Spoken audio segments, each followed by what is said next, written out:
I suspect it's not news to anybody that we live in a materialistic society.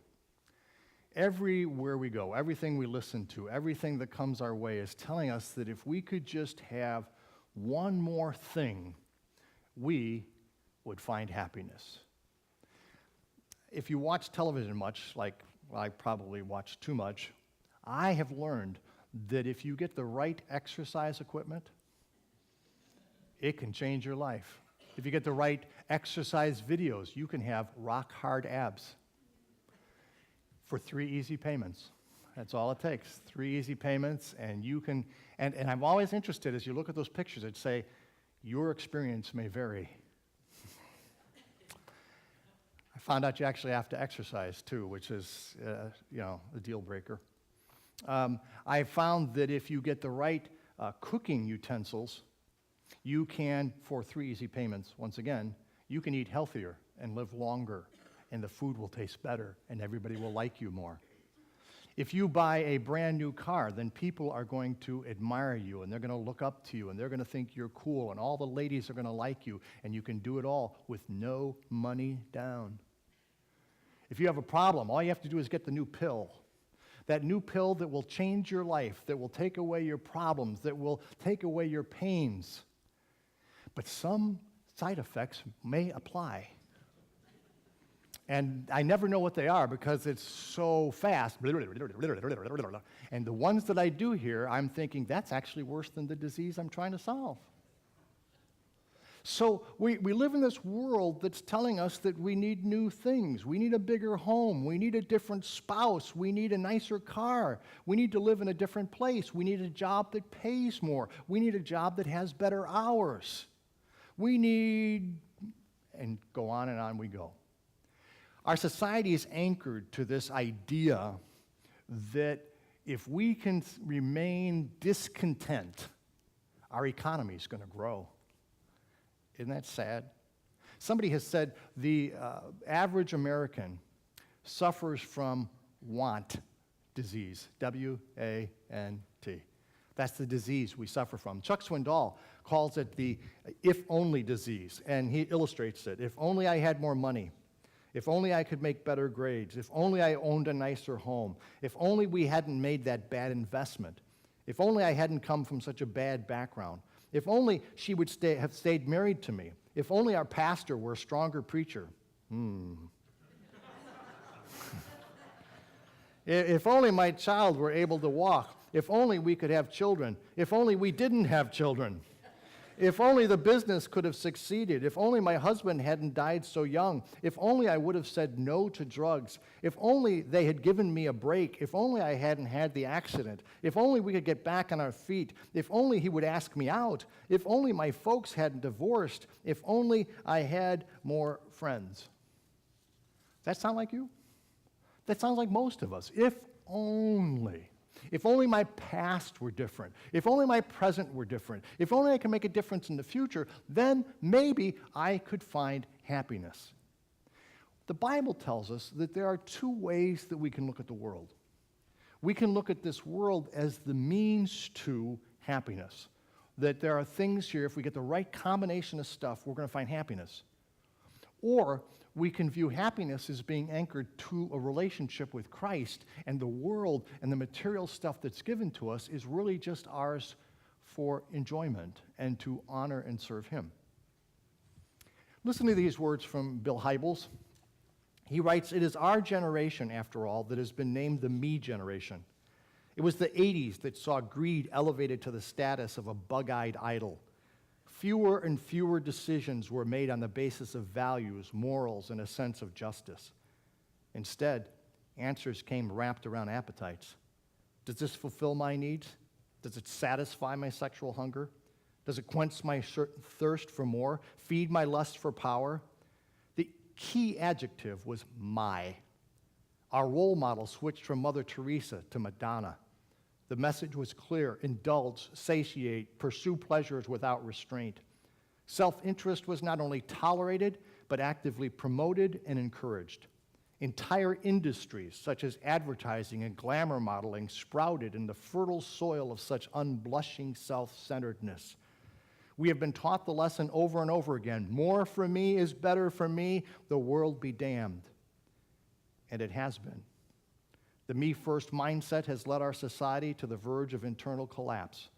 Escapism, perversion, AIDS, unwanted pregnancies, violence, political scandal, and family breakups are all symptoms of our modern-day madness, our obsession with me. That's what we're going to talk about today. We're going to talk about the difference between greed and contentment. A theologian by the name of Soren Kierkegaard, maybe you've heard him, wrote this: "The trouble with life is that we understand it backwards, but we have to live it forwards." And what he's saying is that as we're living our life, we don't really understand what's truly important. It's only at the end of our life, as we look back, that we find out that a lot of the stuff that we thought was so important really wasn't important at all. There are very few people who on their deathbed say, "Boy, I wish I had worked more hours. I wish I had spent more money.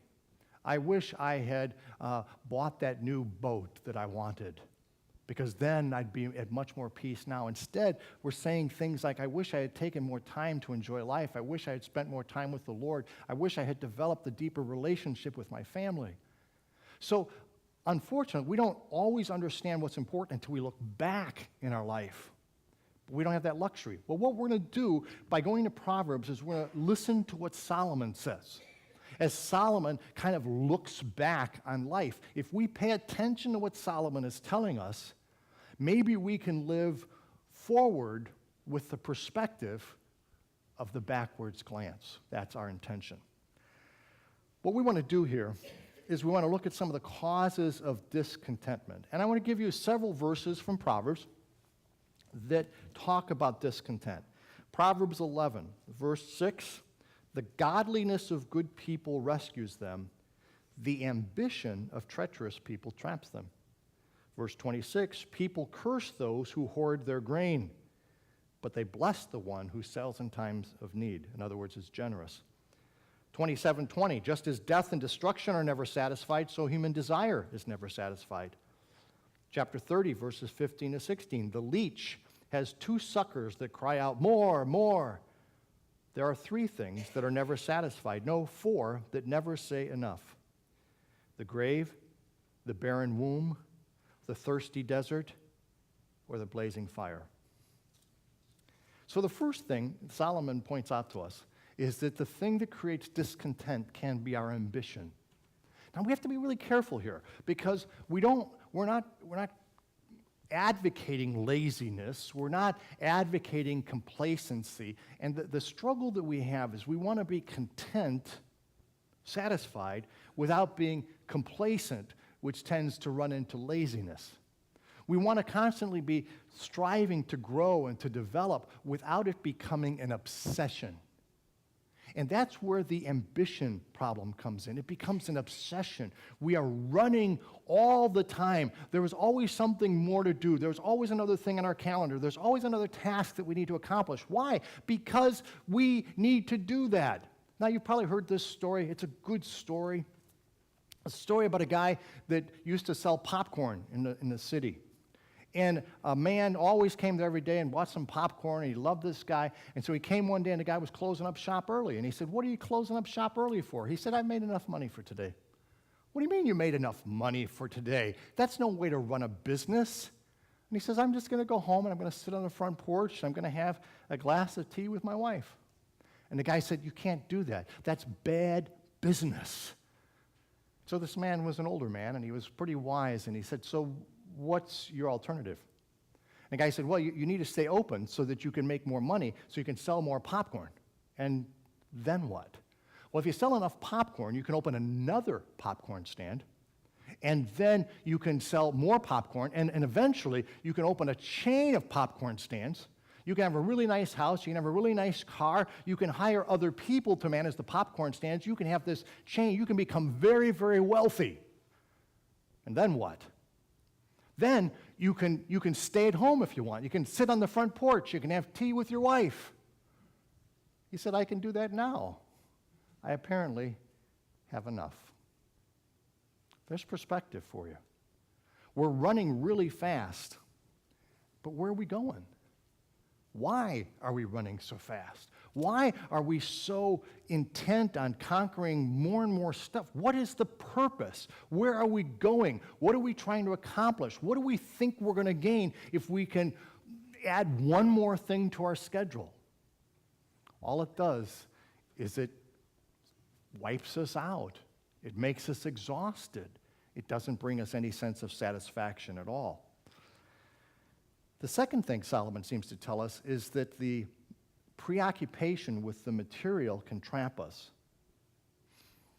Have you noticed that the things that you own pretty soon own you?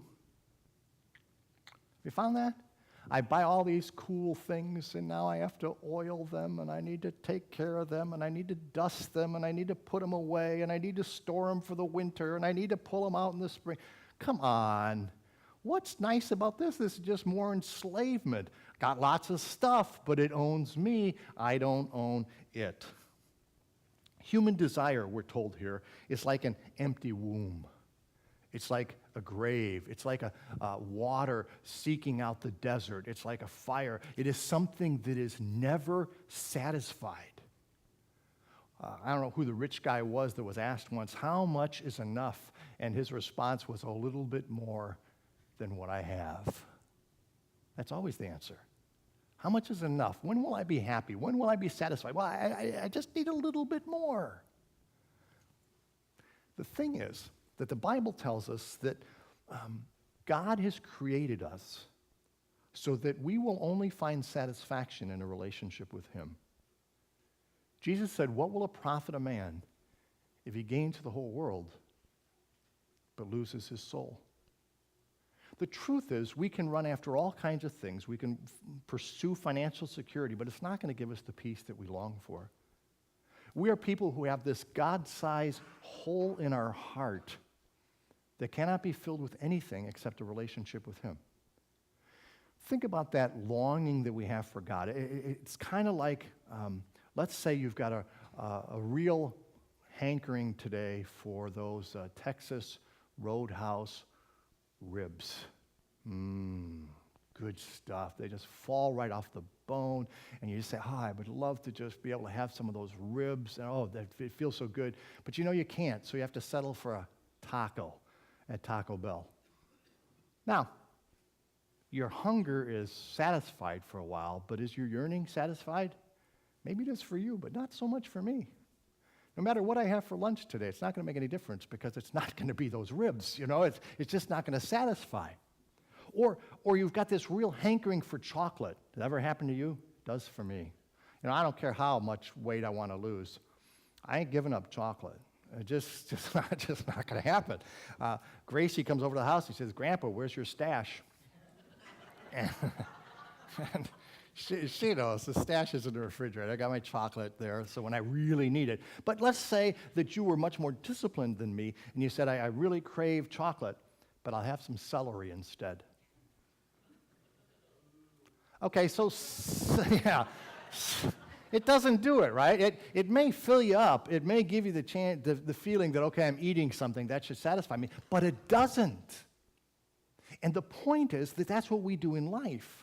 We have this craving to be known and to be loved by God. We have this desire to have a relationship with the one who is our Creator, the one who is bigger than us, the one who has loved us. We have this desire to be fully known and loved. And we try all these other things that will satisfy us for a little while. But until we develop our relationship with God, we're going to still be hungry. And that's the point that we need to get. Now, how do we pursue contentment? Here's a few verses from Proverbs about the life of contentment. Proverbs 15:17, a bowl of vegetables with someone you love is better than steak with someone you hate. I wonder if that holds for ribs. I'm just off now. Depends on who's paying, probably. Sorry. Proverbs 16:8, better to have little with godliness than to be rich and dishonest. Proverbs 17:1, better a dry crust eaten in peace than a house filled with feasting and conflict.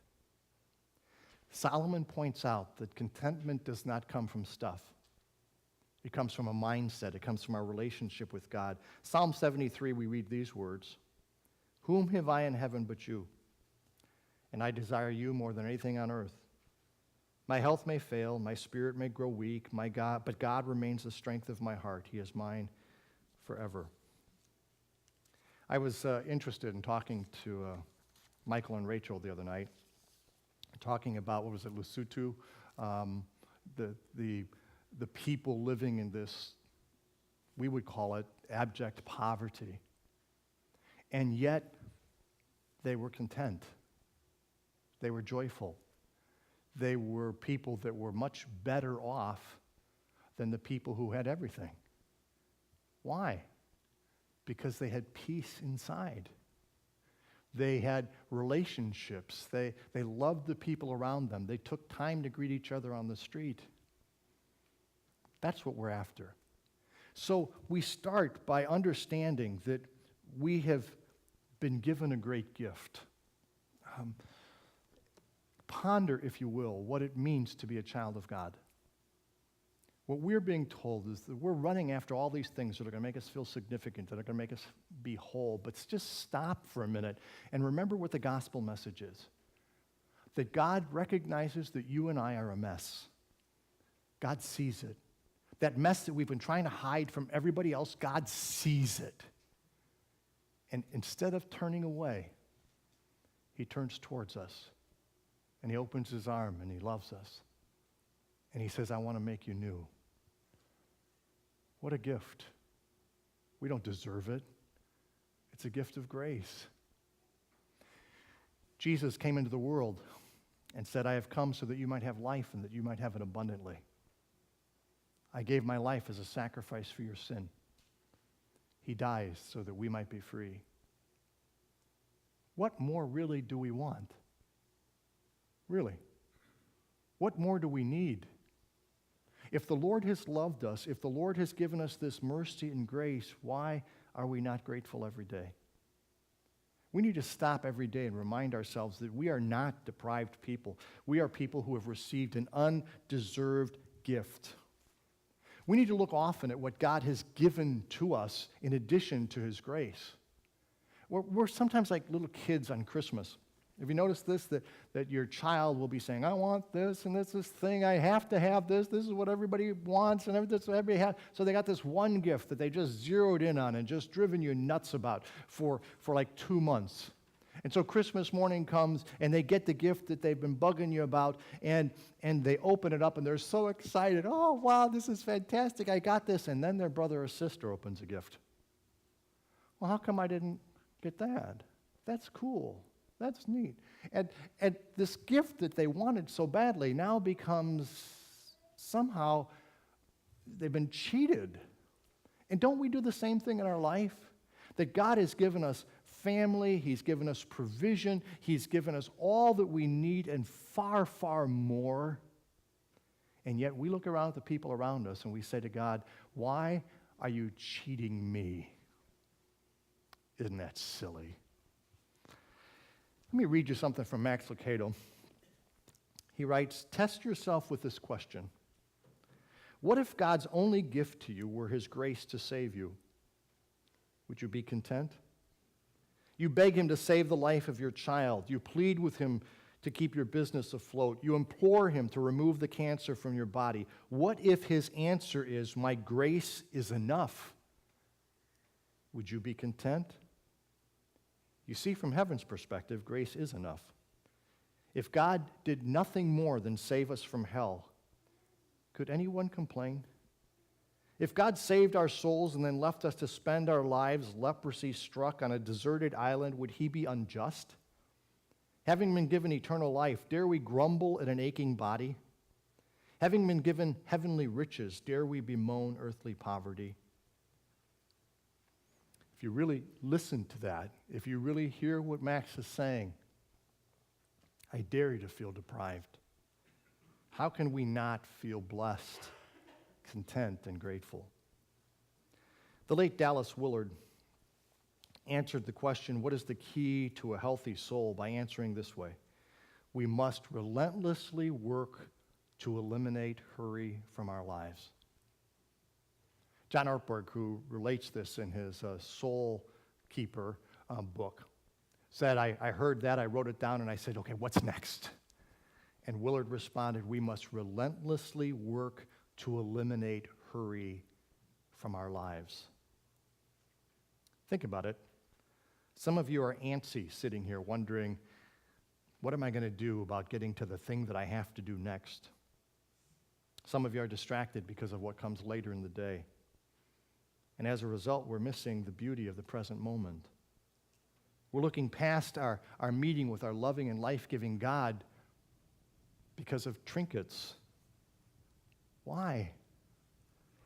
So we must work to eliminate hurry. We must stop looking for what might be and start appreciating what is. Here's some suggestions. Forget about all that other stuff you need to do for a minute and just enjoy those special moments you have with your kids. Refuse to rush that enjoyable encounter that you have with your friend. You know, you run into them at Walmart and, oh, I need to be so. Stop and just talk to your friend. Maybe they're in great need, or maybe you are. Or maybe it'll be just good to catch up. Take some time to play with your dog. Go ahead, just get down on the floor and wrestle with your dog. Let him lick you in the face, it won't kill you.